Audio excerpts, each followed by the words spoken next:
Can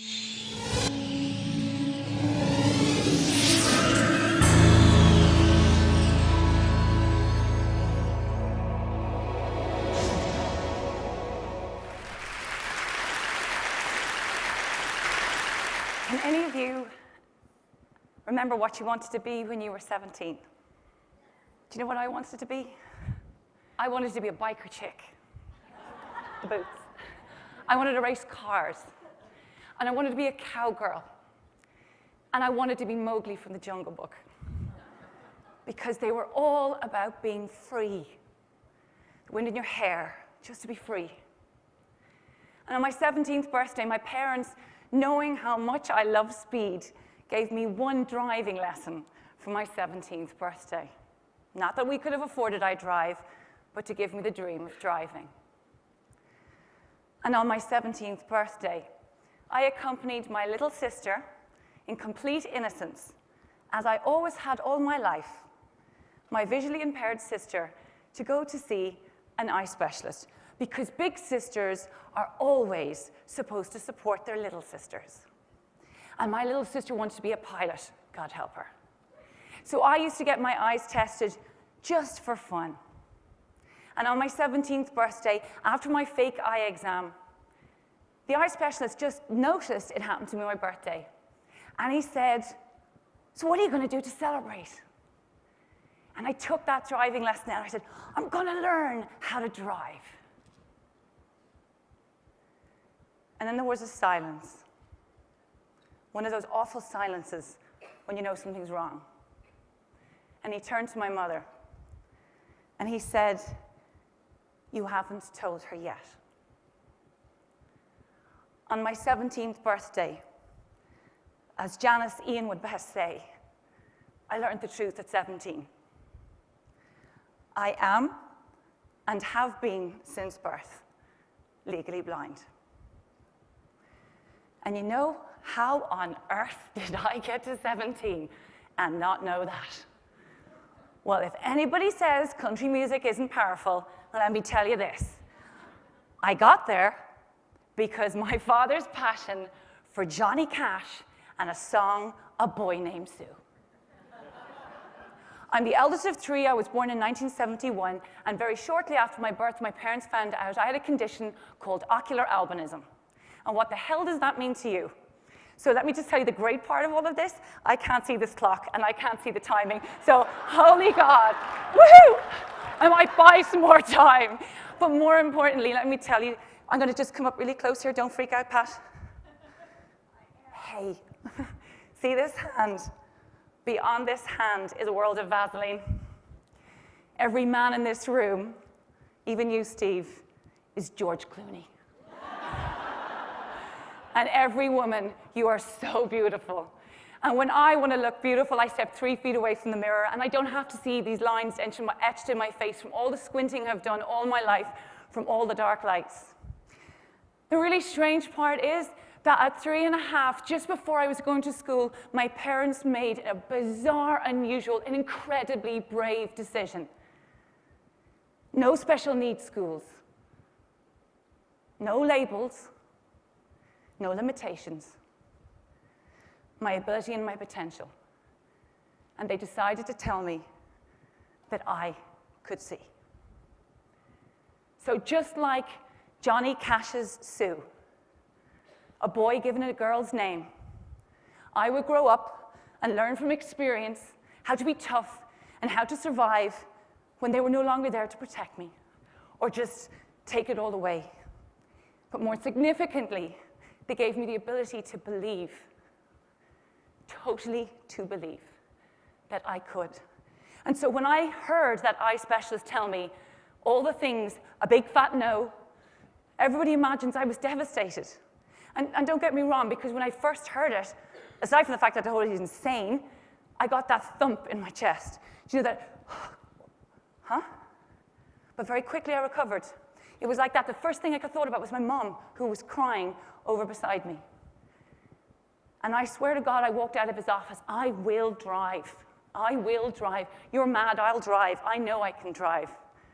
And with the same dogged determination that my father had bred into me since I was such a child, he taught me how to sail, knowing I could never see where I was going. I could never see the shore, and I couldn't see the sail, and I couldn't see the destination.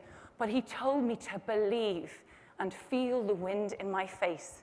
And that wind in my face made me believe that he was mad and I would drive. And for the next 11 years, I swore nobody would ever find out that I couldn't see, because I didn't want to be a failure and I didn't want to be weak. And I believed I could do it. So I rammed through life as only a Casey can do. And I was an archaeologist, and then I broke things. And then I managed a restaurant, and then I slipped in things. And then I was a masseuse, and then I was a landscape gardener. And then I went to business school, and you know, disabled people are hugely educated. And then I went in, and I got a global consulting job with Accenture, and they didn't even know. And it's extraordinary how far belief can take you. In 1999, 2.5 years into that job, something happened. Wonderfully, my eyes decided, enough. And temporarily, and very unexpectedly, they dropped. And I'm in one of the most competitive environments in the world, where you work hard, play hard, you gotta be the best, you gotta be the best. And 2 years in, I really could see very little. And I found myself in front of a HR manager in 1999, saying something I never imagined that I would say. I was 28 years old. I had built a persona all around what I could and couldn't do. And I simply said, I'm sorry. I can't see, and I need help. Asking for help can be incredibly difficult. And you all know what it is. You don't need to have a disability to know that. You all know how hard it is to admit weakness and failure. And it's frightening, isn't it? But all that belief had fueled me so long. And can I tell you, operating in a sighted world when you can't see, it's kind of difficult. It really is. Can I tell you, airports are a disaster. Oh, for the love of God. Oh, and please, any designers out there, okay, designers, please put up your hands, even though I can't even see you. You know, I always end up in the gents' toilets.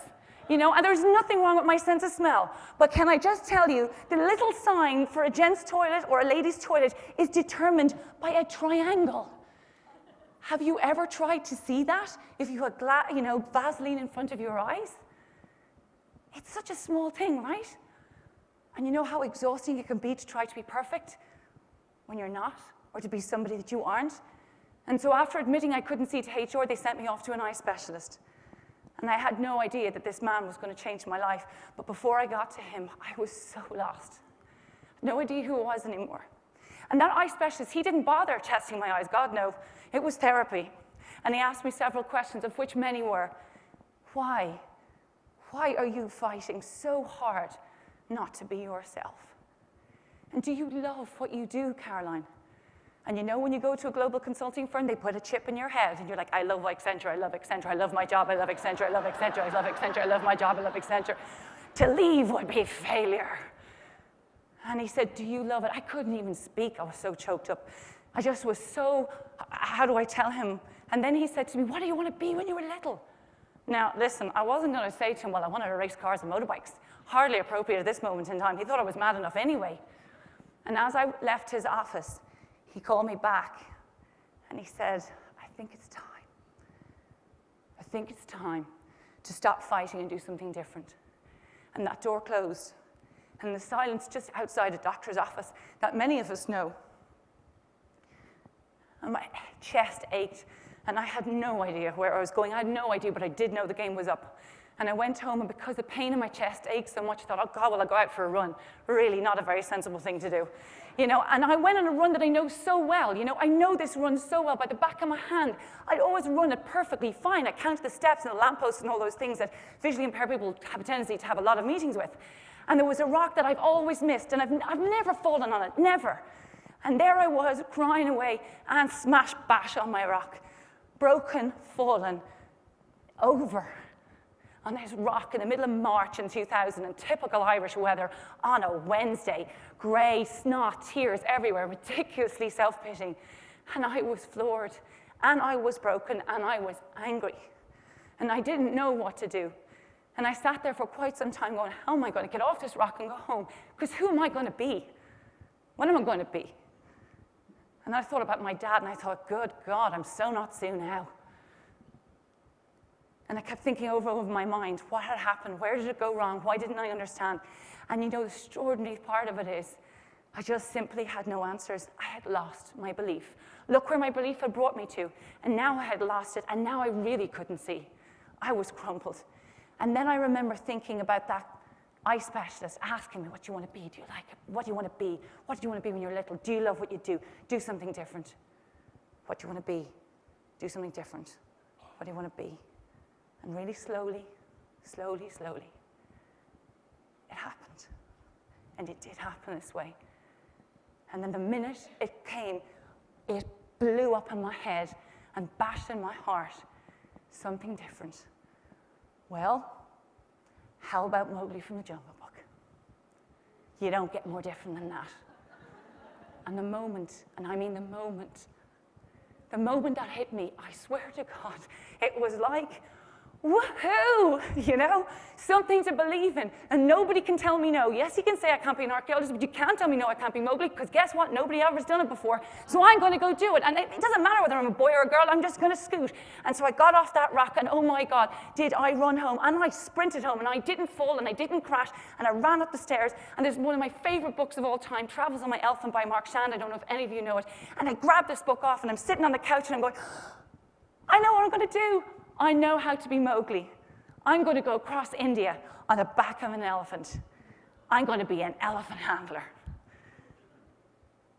And I had no idea how I was going to be an elephant handler. From global management consultant to elephant handler. I had no idea how. I had no idea how you hire an elephant, get an elephant. I didn't speak Hindi. I've never been to India. I hadn't a clue. But I knew I would. Because when you make a decision at the right time in the right place, God, that universe makes it happen for you. 9 months later, after that day on Snot Rock, I had the only blind date in my life with a 7.5-foot elephant called Kanchi. And together we would trek 1,000 kilometers across India. The most powerful thing of all is it's not that I didn't achieve before then. Oh my God, I did. But you know what? I was believing in the wrong thing because I wasn't believing in me, really me, all the bits of me, all the bits of all of us. Do you know how much of us all pretend to be somebody we're not?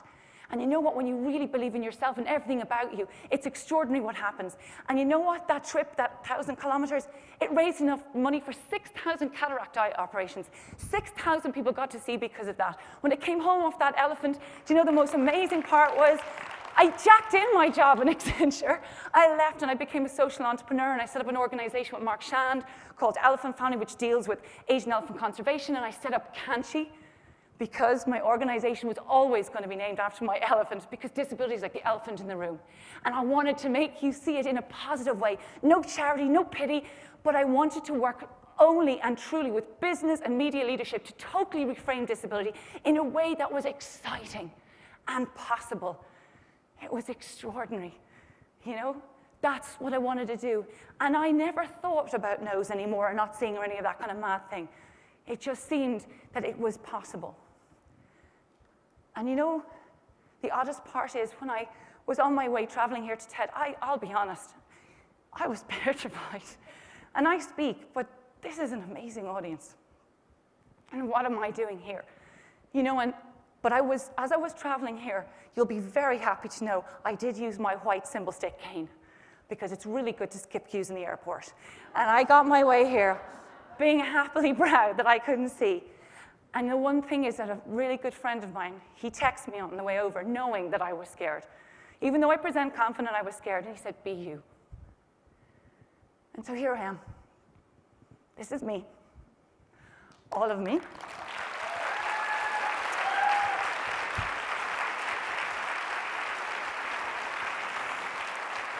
And I have learned that, you know what? Cars and motorbikes and elephants, that's not freedom. Being absolutely, truly yourself is freedom. And I never needed eyes to see. Never. I simply needed vision and belief. And if you truly believe, and I mean believe from the bottom of your heart, you can make change happen. And we need to make it happen. Because every single one of us, woman, man, gay, straight, disabled, perfect, normal, whatever, every one of us must be the very best of ourselves. I no longer want anybody to be invisible. We all have to be included, and stop with the labels, the limiting of labels, because we are not jam jars. We are extraordinarily different, wonderful people. Thank you.